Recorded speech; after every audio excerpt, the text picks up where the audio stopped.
புரட்சி தலைவர் எம்ஜிஆர் அவர்களை பற்றி துக்ளக் ஆசிரியர் சோ அவர்கள் கூறியதை தற்போது காண்போம்.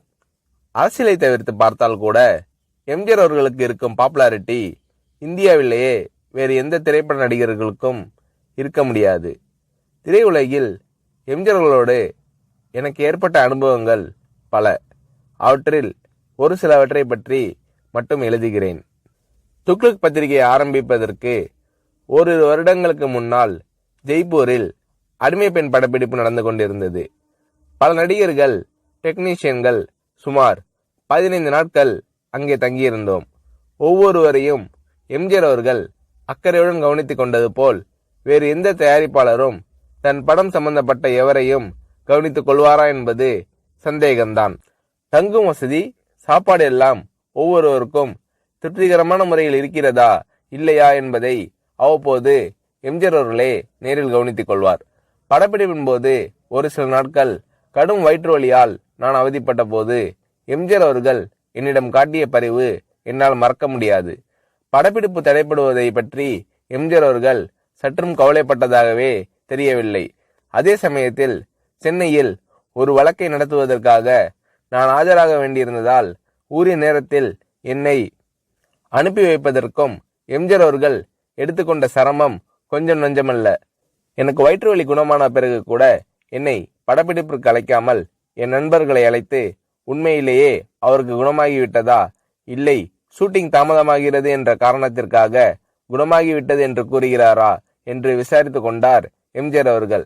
அவருடைய டாக்டரை அனுப்பி நான் பரிபூர்ண குணமடைந்து விட்டேன் என்று அவர் சர்டிபிகேட் கொடுத்த பிறகுதான் சம்பந்தப்பட்ட காட்சிகளை எடுக்க ஆரம்பித்தார் எம்ஜிஆர் அவர்கள்.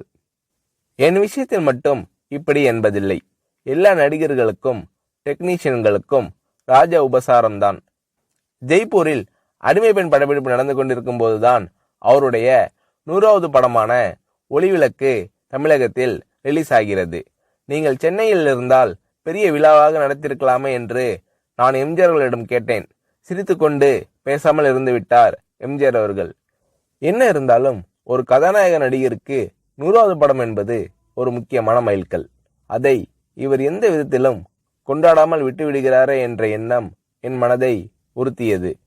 ஒரு சிறிய அன்பளிப்பை வாங்கி ஒரு வாழ்த்து பத்திரத்தையும் எழுதி ஜெய்ப்பூர் வந்திருந்த அத்தனை டெக்னீஷியன்கள், நடிகர்களின் பெயரையும் குறிப்பிட்டு நானே கையெழுத்திட்டு எல்லோரது முன்னிலையிலும் எம்ஜிஆர் அவர்களுக்கு வாசித்தளித்தேன்.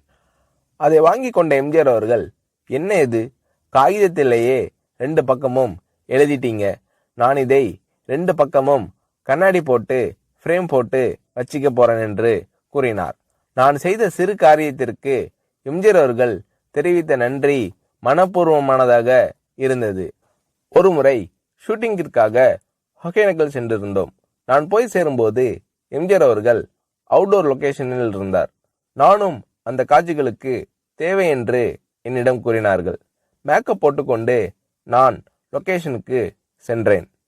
என்னுடைய நண்பர்கள் சிறிது நேரம் கழித்து அங்கு வருவதற்காக காரில் புறப்பட்டிருக்கிறார்கள்.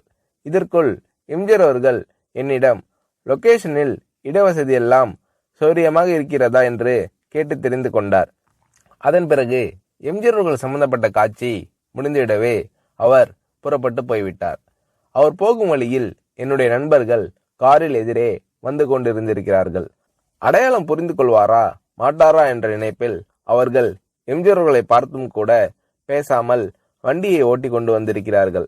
வண்டி அவர்களை கடந்து சில அடிகள் சென்ற பிறகு எம்ஜிஆர் அவர்கள் தனது வண்டியை நிறுத்த சொல்லி அவர்களுக்கு செய்கை காட்டி நிறுத்தி தன் வண்டியை பின்னோக்கி ஓட்ட செய்து இறங்கி வந்து எனது நண்பர்களை அழைத்திருக்கிறார்.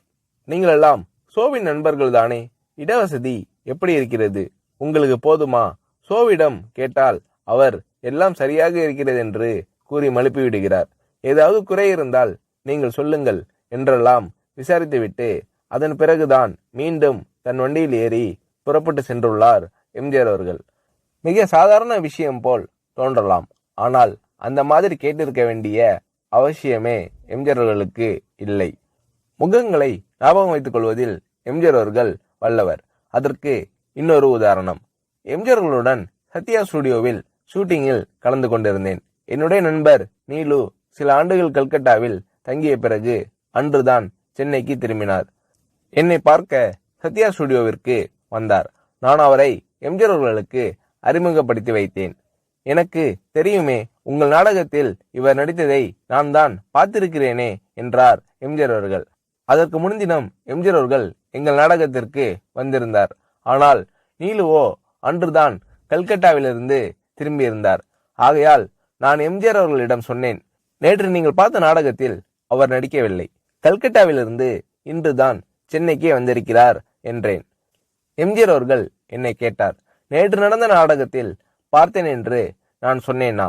3 ஆண்டுகளுக்கு முன்னால் திருவல்லிக்கேணியில் என்கேடி கலா மண்டபத்தில் மனமொரு குரங்கு நாடகத்தில் ஒரு அடங்கா பிடாரி மகனின் தந்தையாக அரிசி வியாபாரியாக நடித்தவர் இவர்தானே, அதைதான் நான் சொன்னேன் என்றார் எம்ஜிஆர் அவர்கள்.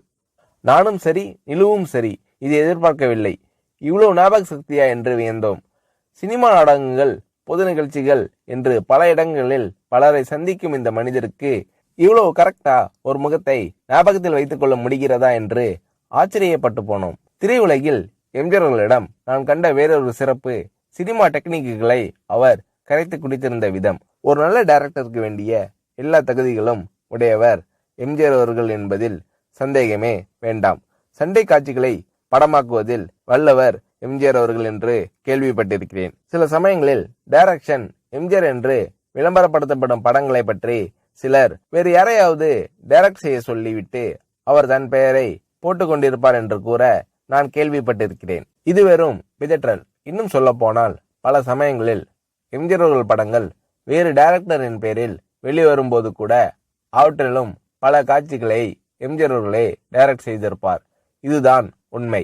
எம்ஜிஆர் அவர்கள் செய்துள்ள தான தர்மங்கள் ஏராளம் என்பது எல்லோருக்கும் தெரியும். தவிர எந்தவிதமான விளம்பரமும் இல்லாமல் எம்ஜிஆர் அவர்கள் செய்துள்ள உதவிகளும் அநேகம் உண்டு. உதவி பெற்றோர்கள் கூட என்னிடம் கூறியிருக்கிறார்கள். மிகவும் தேவையான சமயத்தில் செய்யப்படும் உதவி போன்ற நல்ல காரியம் வேறு எதுவும் இல்லை. இந்த மாதிரி நல்ல காரியங்களை எம்ஜிஆர் அவர்கள் செய்திருக்கிறார் என்பது மறுக்க முடியாத உண்மை. ஒரு நடிகர் ஒரு முறை என்னிடம் கூறினார், வீட்டுல ஒல வச்சுட்டு சோறு பொங்குற நம்பிக்கையோட ஒருத்தர் வீட்டுல போய் நிக்க முடியும்னா அது எம்ஜிஆர் தான், வேறு யாரும் கிடையாது. இந்த மாதிரி மனப்பூர்வமான சர்டிபிகேட் வேறு எத்தனை பேருக்கு கிடைக்கும் என்று புரட்சி தலைவர் எம்ஜிஆர் அவர்களை பற்றி ஷோ அவர்கள் கூறுகிறார்.